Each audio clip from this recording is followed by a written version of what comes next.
Got a squeak when we apply the brakes. Sounds like the wear indicator, but we got more than 50% life on the front. So next we'll check the rear. I don't recall last time I had them serviced. I didn't do all four, I don't think. So maybe it's the rears that are due. All right, we'll put this one back together. Look at the back. Okay. All right, rears, how we looking? Oh, they're basically new. FX3 is back from service. It's actually been sitting in my front entry for over a week, maybe 2 weeks now. Just didn't get around to opening it. I shipped it to California in a Pelican case with the FedEx tag just on the handle, and they put a tracker on there. I wonder if they used this tracker on the return shipment because it was still attached to the handle.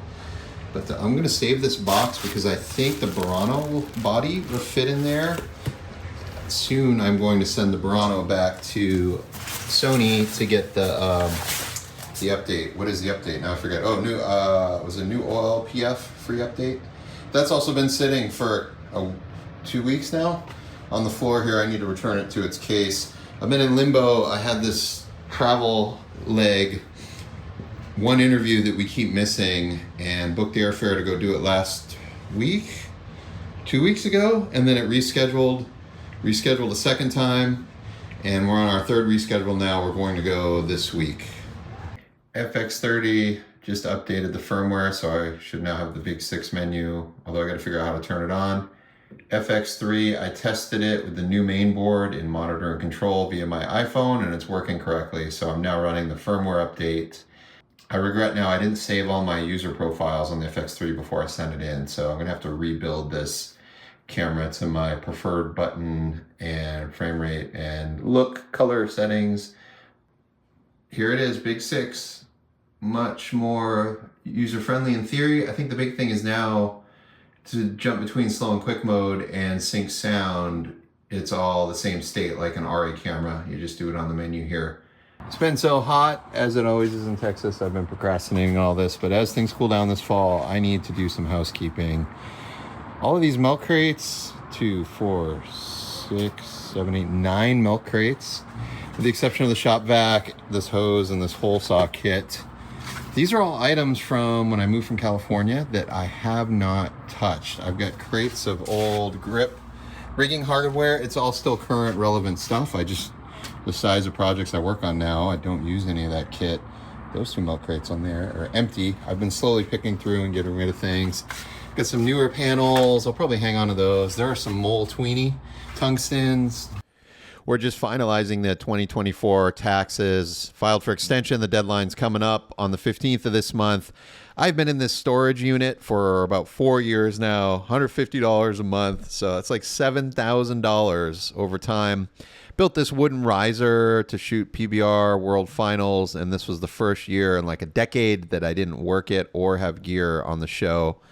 So it's in storage, but I'm kind of picking through. I've been thinning down here. I got that Power Snake from my rental properties. These are road cases for my mini jib that I last used in 2024. Lithium battery, half apple boxes, vacuum pump. There's a 6-foot ladder in the back. A couple of grip items here. It's a 12 by 12 egg crate for a grid. Haven't used that in years. I got a paint sprayer for the rentals, a cooler, some can lights for my home office I need to install, bunch of rags, green screen and blue screen. Those are fender parts for my Jeep. That's the case for my vintage E&G camera I have in my home office, Jeep parts and furniture pads. This case down here I should give away. It's empty. It's what I used to transport the 2 EX3s in, but I now have them in soft bags. Hand truck, and then all those clear bins are home decorations. So moving back to my house, I have this 10 by 10 metal shed in the backyard. So I want to get rid of some storage items, and what remains that doesn't have to be climate controlled can go into this shed in the backyard. And the milk crates in the garage can get replaced with some of the storage cases. I got to be at the airport at 4 a.m., taking the first flight out to Orange County for my last interview. I'm trying to get in and out in the same day, but I might have to spend the night. It just depends on how late we go. It's going to be a little tight on the outbound side.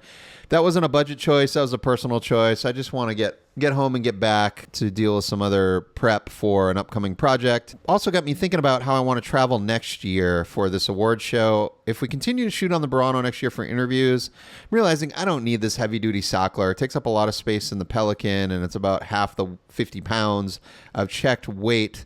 So since I'm just doing locked off interviews, I'm looking for the most lightweight head that will support the Burano body with a battery and a Sigma Prime.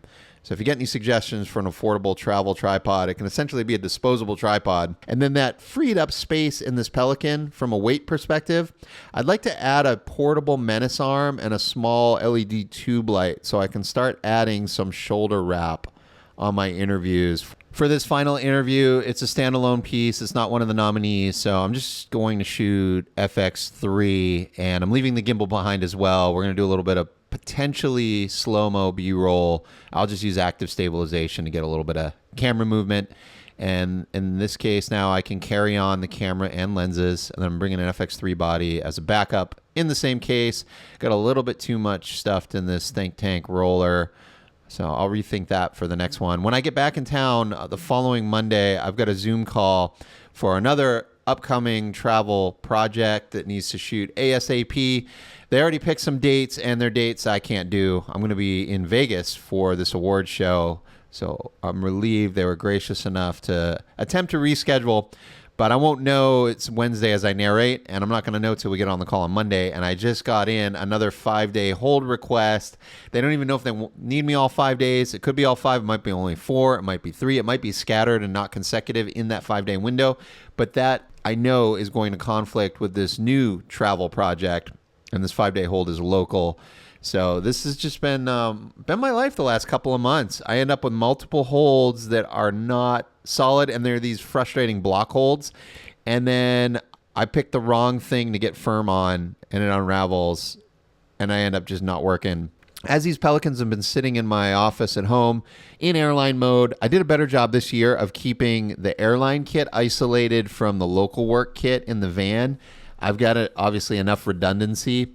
And really, I'm just pulling lenses and camera bodies between local and travel. But this has got me thinking next year, I may do a business pivot and a little bit of a downsize. I'm tossing around the idea of, radically downsizing. Maybe get rid of the van next year and just always be in airline mode. So even if I'm local, I'm working out of Pelican 16, 15s. I've been watching Rich Matthews, a friend of mine based in Dallas, who shoots mostly news-related national stories.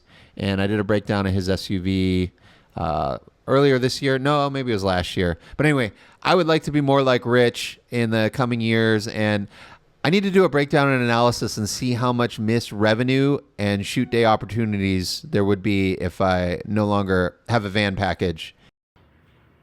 All right, got this upcoming project where we're going to shoot vertical. Pains me. I'd much rather crop, but they're vertical only, and it's interview driven. A buddy in California recommended this Tilta rotating bracket, so picked one of those up. We're going to shoot Burano as the A cam and a B angle on the FX3. I have a heavy duty modern L plate for the Burano, and then the B cam. I think the way these tests just came out with Beck is the wide will be like 24 mil with foreground elements or key. So the doorway, I put an equipment case in the bottom of frame. And then on these test shots, my tightest prime is an 85, but that would put the camera visible in the wide shots. So we'll probably shoot 70 to 200 or 28 to 135 for the B angle, which is a zoom at a 4 or 2.8. We can shoot a 2.8. Maybe I make the Burano the tighter camera, and we can put the 30 to 300 PL lens on there. That's a lot sideways. No, I don't want to do that. Yeah, it's gonna have to be 70 to 200 on the B cam, which means I don't have a Sony mount. I have a Canon EF mount 7200, so it'll be manual focus. So Beck's going to operate the B cam and pull focus.